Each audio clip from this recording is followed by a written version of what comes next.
Welcome दोस्तों। बसंत ऋतु में जंगल के बीचों बीच लगा गुलाब का पौधा अपने फूलों की सुंदरता पर इठला रहा था। पास ही लगे चीड़ के कुछ पेड़ आपस में बातें कर रहे थे। एक चीड़ के पेड़ ने गुलाब को देखकर कहा, गुलाब के फूल कितने सुंदर होते हैं। मुझे मलाल है कि मैं इसके जैसा सुंदर नहीं हूँ। मित्र, उदास होने की आवश्यकता नहीं है। हर किसी के पास सब कुछ तो नहीं हो सकता। दूसरे चीड़ ने उसकी इस बात के उत्तर दिया। गुलाब ने उनकी बातें सुन ली और उसे अपनी सुंदरता पर और गुमान हो गया। वह बोला, इस जंगल में सबसे सुंदर मैं ही हूँ। तभी सूरजमुखी के फूल ने उसकी इस बात पर आपत्ति जताते हुए कहा, तुम ऐसा कैसे कह सकते हो? इस जंगल में बहुत सारे सुंदर फूल हैं और तुम बस उनमें से एक हो, लेकिन सब मुझे देखकर ही तारीफ करते हैं। गुलाब ने इतराते हुए कहा, देखो इस नागफनी के पौधे को, ये कितना बदसूरत है। इस पर तो कांटे ही कांटे हैं, कोई इसकी तारीफ नहीं करता। ये तुम किस तरह की बातें कर रही हो? अब की बार चीड़ का पेड़ बोला, तुम में भी तो कांटे हैं, लेकिन फिर भी तुम सुंदर हो। गुलाब की इस बात पर गुस्सा आ गया। तुम्हें तो सुंदरता का मतलब ही नहीं पता। तुम इस तरह मेरे कांटों और उस नागफनी के कांटों की तुलना नहीं कर सकते। हम में बहुत फर्क है। मैं सुंदर हूँ और वो नहीं। तुम में घमंड चढ़ गया है। गुलाब इतना कहकर चीड़ के पेड़ ने अपनी डालियाँ दूसरी ओर झुका ली। इन सब के बीच नागफनी का पौधा चुपचाप रहा, लेकिन गुलाब ने गुस्से में अपनी जड़ें नागफनी के पौधों से दूर हटाने की कोशिश की, लेकिन ऐसा संभव नहीं था।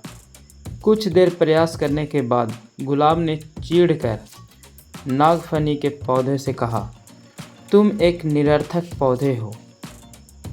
तुम में न सुंदरता है, ना ही तुम किसी काम के हो। मुझे दुख है कि मुझे तुम्हारे पास रहना पड़ रहा है। गुलाब की बात सुनकर नागफनी को दुख हुआ और वह बोला, भगवान ने किसी को भी निरर्थक जीवन नहीं दिया है। गुलाब ने उसकी बात अनसुनी कर दी। मौसम बदला और बसंत ऋतु चली गई। धूप की तपिश बढ़ने लगी और पेड़ पौधे मुरझाने लगे। गुलाब भी मुरझाने लगा। एक दिन गुलाब ने देखा कि एक चिड़िया नागफनी के पौधे पर चोंच गड़ा कर बैठी है। कुछ देर बाद वह चिड़िया वहाँ से उड़ गई। वह चिड़िया ताजगी से भरी लग रही थी।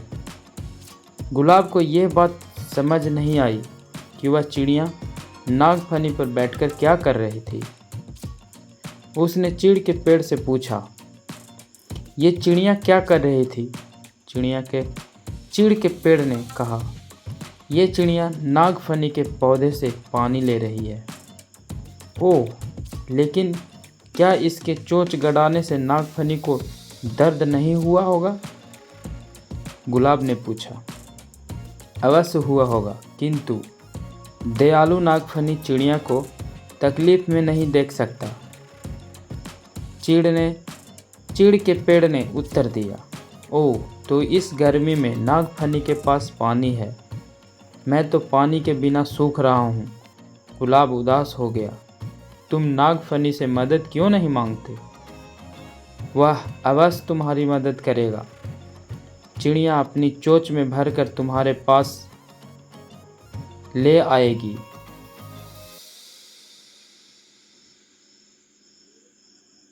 चीड़ के पेड़ ने सलाह दी। गुलाब नागफनी से कैसे मदद मांगता? उसने तो अपनी सुंदरता के घमंड में उसे बहुत बुरा भला कहा था, लेकिन तेज धूप में अपना जीवन बचाने के लिए आखिरकार एक दिन उसने नागफनी से मदद मांग ही ली। नागफनी दयालु था। वह मदद के लिए फौरन राजी हो गया। चिड़िया भी मदद को आगे आ गई। उसने नागफनी से पानी चूसा और अपनी चोंच में भरकर गुलाब के पौधे को जड़ों में डाल दिया। गुलाब का पौधा फिर से तरोताज़ा हो गया। गुलाब को समझ आ गया था कि किसी को देखकर उसके बारे में राय नहीं बनानी चाहिए। उसने नागफनी से माफ़ी मांग ली। दोस्तों, इस कहानी से यह सीख मिलती है कि किसी की शक्ल देखकर कोई राय नहीं बनानी चाहिए। इंसान की बाहरी सुंदरता नहीं बल्कि आंतरिक सुंदरता मायने रखती है। हर किसी को भगवान ने अलग अलग गुणों से नवाजा है, इसलिए अपने गुणों पर अभिमान मत करो। एक दूसरे की सहायता से ही जीवन आगे बढ़ता है। फ्रेंड्स, आपको ये मोरल स्टोरी कैसी लगी? आप अपने कमेंट के द्वारा हमें अवश्य बताएं, और अच्छा लगा तो लाइक, शेयर और चैनल पर नए हैं तो चैनल को सब्सक्राइब ज़रूर करें। धन्यवाद।